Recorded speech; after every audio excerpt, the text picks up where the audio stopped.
We use Labor Day as a way to take the day off, but unfortunately the virus doesn't. It's the last long weekend of summer, but experts are warning to avoid large gatherings. What you need to know before you head to the lake or barbecue.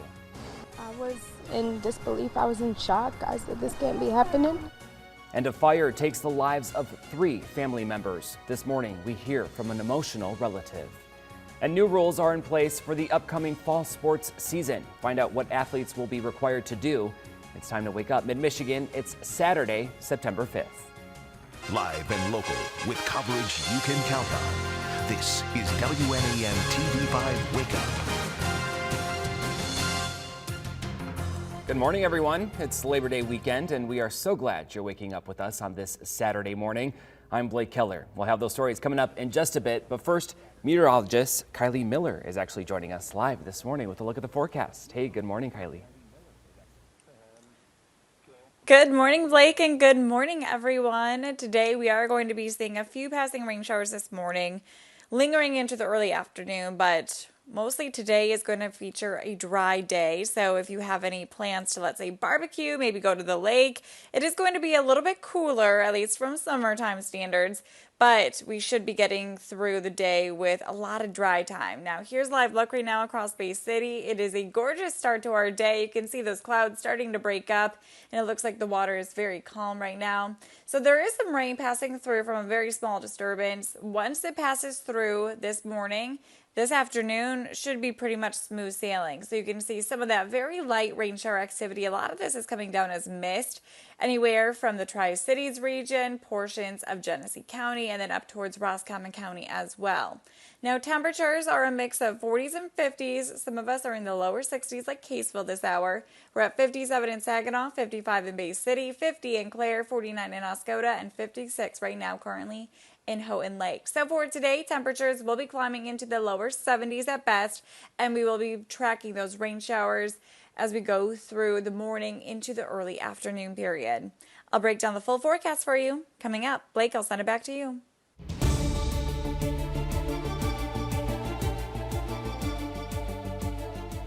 The state has reported more than 105,000 cases of COVID-19 since the start of the pandemic. Standish Sterling Community Schools recently reported 2 students testing positive. One case is at the junior and senior high school and the other at Central Elementary. The numbers are rising at colleges across mid-Michigan, so far totaling 289, with the vast majority related to students returning to CMU. Well, it's near CMU that police have had issues with those large gatherings, so much so they want the prosecutor to step in. A complaint was filed against one party goer after a gathering on Franklin last week, but Isabella County Prosecutor David Barberry says after review, they're not pursuing any criminal charges. Barberry says his office is enforcing the governor's orders, but school administrative action and conversations with those individuals have been effective. It's in many ways unfair for us to criminalize ordinary behavior of young people, especially in this incident where we have a 10-person residence being asked to have a criminal charge levied against them for having basically a few friends over. Now, Barberry says they have prosecuted numerous individuals for violating the executive orders over time, but says since May there have been fewer complaints. Well, the nation's top infectious disease expert is warning of some concerning numbers across the country. Dr. Anthony Fauci is director of the National Institute of Allergy and Infectious Disease. He says while case statistics are improving in some states, they're still getting worse in others. Our concern right now is that there are a number of states, particularly, for example, the Dakotas, Montana, Michigan, Minnesota, and others, who are starting to have an uptick in what we call percent positive of testing, which generally is a predictor that there's going to be a problem. Now, Fauci says it's important people social distance and wear masks over the holiday weekend. But with Americans headed to the beach, the lake, or even barbecues, experts warned similar holidays earlier in the year showed they can be perfect storms for spreading the virus. Tom Foreman reports.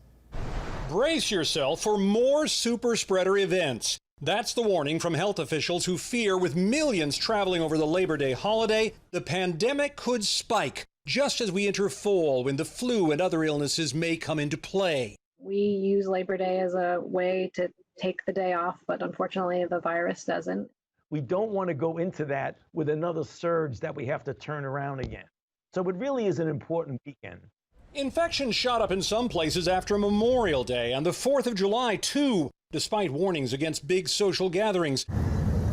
Like that motorcycle rally in South Dakota, which produced dozens of cases, private parties in many places, and numerous family events, like the wedding reception earlier this year that left a New Jersey woman and 3 of her children dead. For all that, President Trump keeps mocking Joe Biden for wearing a mask. Did you ever see a man that likes a mask as much as him?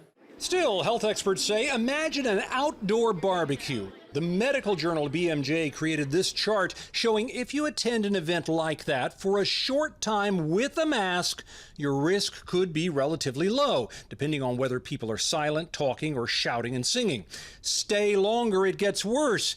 Take off your mask a while, worse still. And without a mask for a long time, the risk explodes, especially if the party moves indoors.